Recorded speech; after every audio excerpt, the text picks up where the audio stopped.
Hello everybody, this is YDYT, and I would like to welcome every single one of you back to a brand new episode of MinasCraft.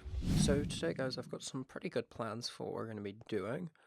Unfortunately, we've lost an episode because the world corrupted and sort of, like, I lost everything I did in that episode, essentially. But I had a backup from before, and I sorted everything out that happened there. So we had set up a villager breeder probably, and there are some villagers, like baby villagers down there, slowly growing up, but they'll take a little while to properly grow up. And we've got some more farms here. We've also set up a proper nether area, which I'll show you. It's not really much, but we'll just see. As you can see, we're up here in the nether. We're pretty high up because it means I've got room to expand. This tunnel just heads out to another portal where we've got our main village, where I got the villagers from. I've also died twice, I think, since the last one. One of these times was in the nether with lava, so I lost everything. The other was to zombies, but I got it all back. So we've now got this gear, which I'll just hover over all of it, just so you can see, and there should be another pick. Okay, I have no idea where my other pick is, never mind. But that's basically everything we've got. We've also got some basic armor going. So today, we're going to start by using these villagers a bit. I think I want to get an automatic wheat farm set up. Actually, I may want to start by getting an automatic village sorter thing set up and manually feed these guys for now. And then once we've got that all done, then we can start to set up a wheat farm. So I think we'll start to get some stuff prepared for that, and then we'll be back. Okay guys, I've hopefully got some stuff to get started with building a villager sorting system thing. We've also updated to the most recent snapshot now, which is cool, so we got all this recipe book stuff. So I'm going to get a bunch of stuff crafted up, and then we'll get going.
Okay guys, so I've got what should be the whole system now done, so I guess we just need to test it out.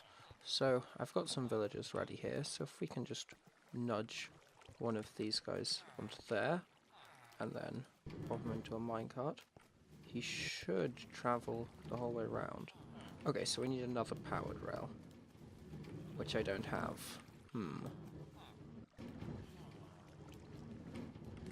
Okay, I know what I need to do. Actually, there we go, he made it. Ah, I'll see. I'll move this one down to here.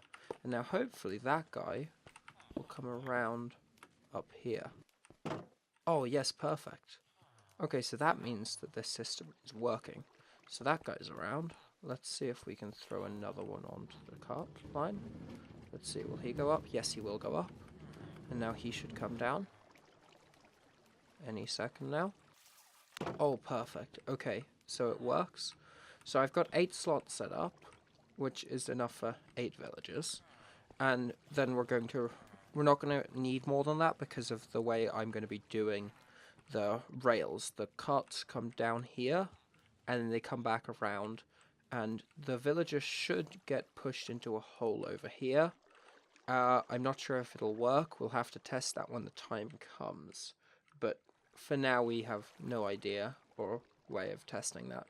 So I'll sort that out when we need it.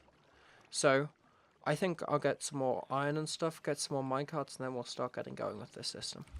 Okay, so I've got us a tiny bit more iron, which will be enough for a couple more villagers to get into the system. So the reason that this is going to work hopefully pretty well is because we're going to never need to make more minecarts until we expand the system. So we won't have problems with overflowing on villagers. There we go. That time we got someone. Now let's hope he goes up. There we go, he goes up fine. And we should have that other minecart just falling down in a sec. There it is. So if we just hit this button, you'll see it'll come down here and then eventually appear down there. And we should see that cleric in just a second. There he is. Wonderful. So I'm going to start getting the zombie flesh over here and start trading with this guy. And we should see this minecart in just a second come by here. And I'll just show you how this is going to work. So I'll push it down here. And as you'll see, it'll head down there. That piston will extend, which will hopefully push our villager into the hole. There's lava down there, so hopefully that'll work. And I think it's at a range of the village. I can't see it actually being in range of the village, but you never know. And now hopefully this has actually come around and picked up another guy. Yes, look, we've got one less in there. Let's have a look. Yep, there we go, we just had it. So as you can see, that works really, really well. And I've moved another villager that we had upstairs over here now. So we've now got this librarian who's got Fortune 3 down here, but I need way more books. So I'm going to get some trading and then we'll be back. Okay guys, so I thought it'd be cool to show you the whole plan for this whole Minas Tirith build. So it's going to be out here on this direction. And yes, I'm currently in spectator mode on a separate account because I feel this would be better to show in spectator mode.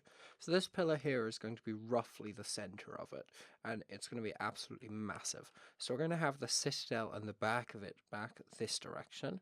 So if we come all the way back here, you'll see we've got a guardian temple back here, which I'm planning on possibly building into the mountain. I'm not sure though, because the rates will be quite bad for that.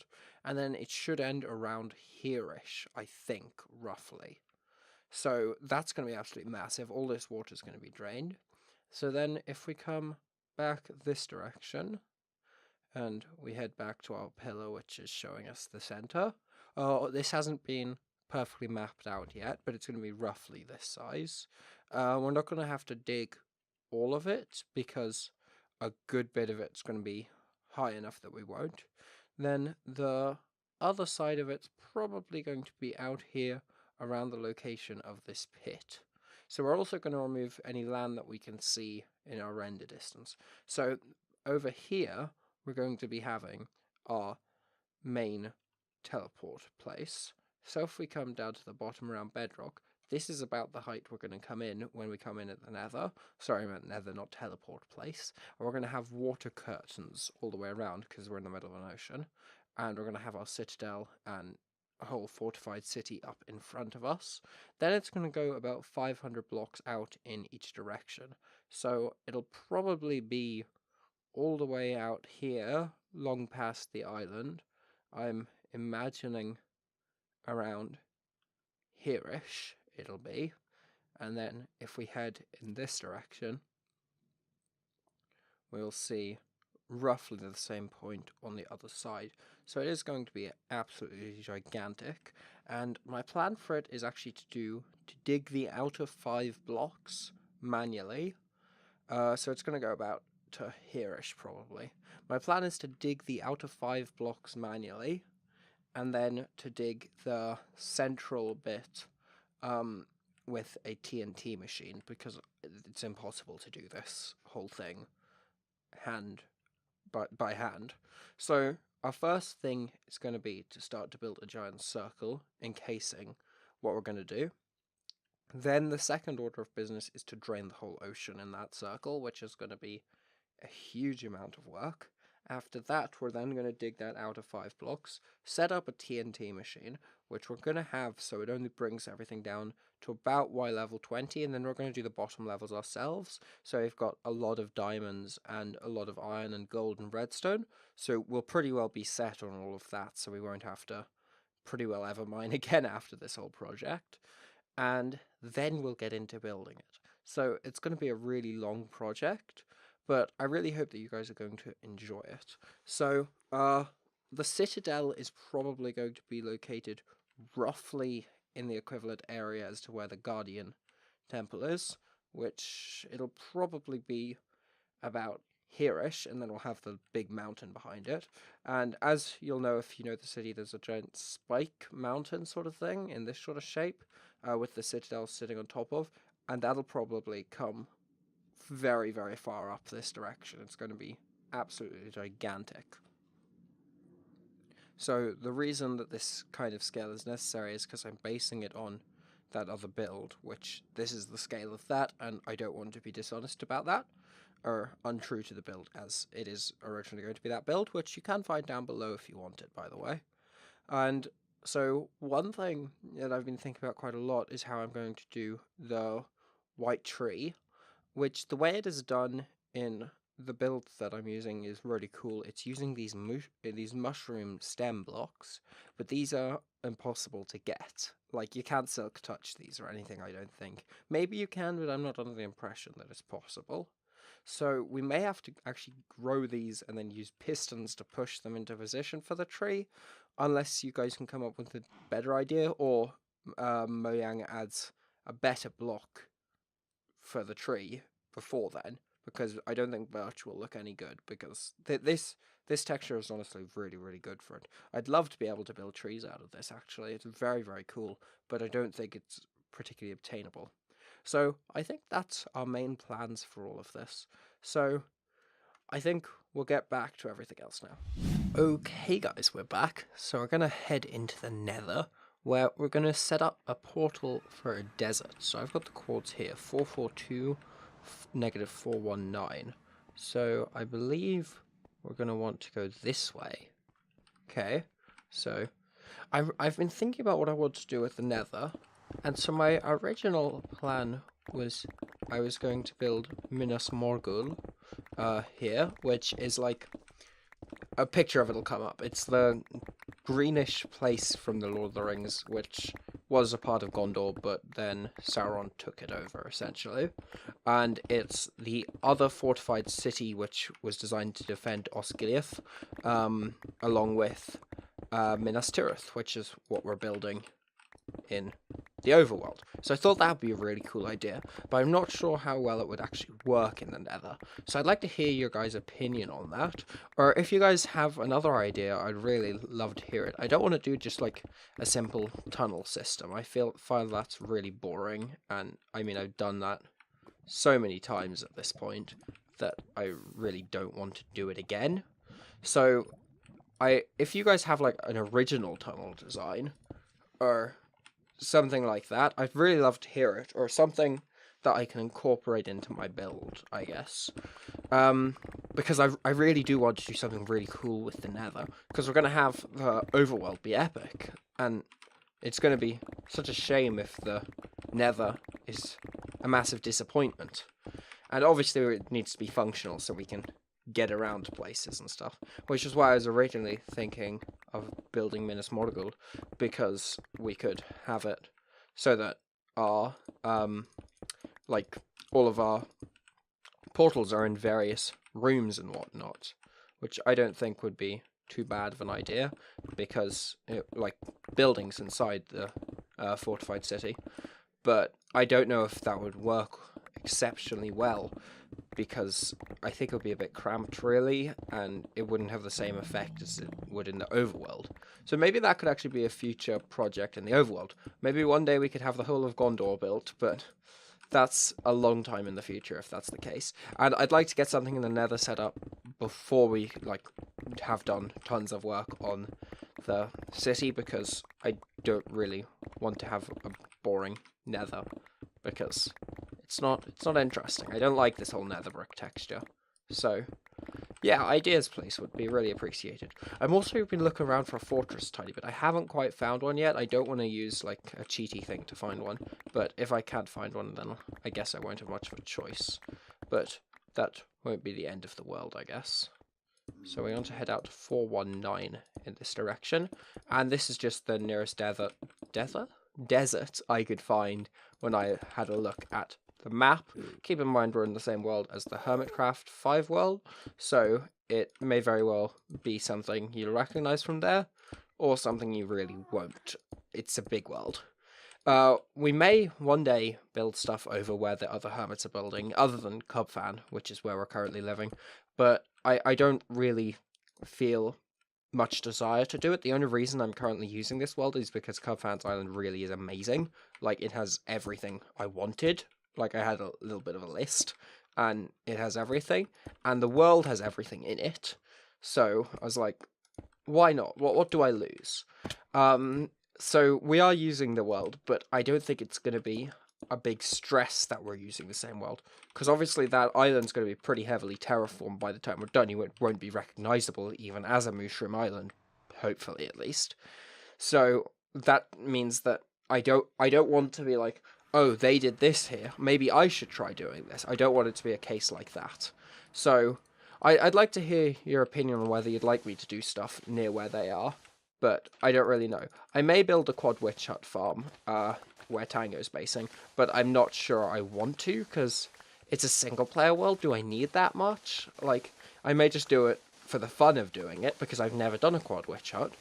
I haven't actually done a witch hut since 1.5, I think? Yeah, it would have been 1.5 probably.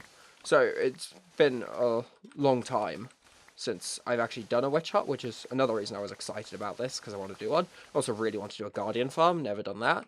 So there's tons of stuff I really want to do, but it's finding the time to do it all, because obviously I'm not able to bang out daily vids on here. They once a week, maybe twice sometimes, maybe once every 2 weeks sometimes. Like, I'm not super consistent on it. I'll try to do Saturdays if they come out. Saturdays and Thursdays is when I'll do them if they come out, but I can't guarantee they will come out. That's the thing, because it's not my main priority right now. So yeah, that's plenty of questions. I'd love to hear your opinions on all of them down below, but we've got plenty of sand here, which we're going to need because we're filling in an ocean. Yay.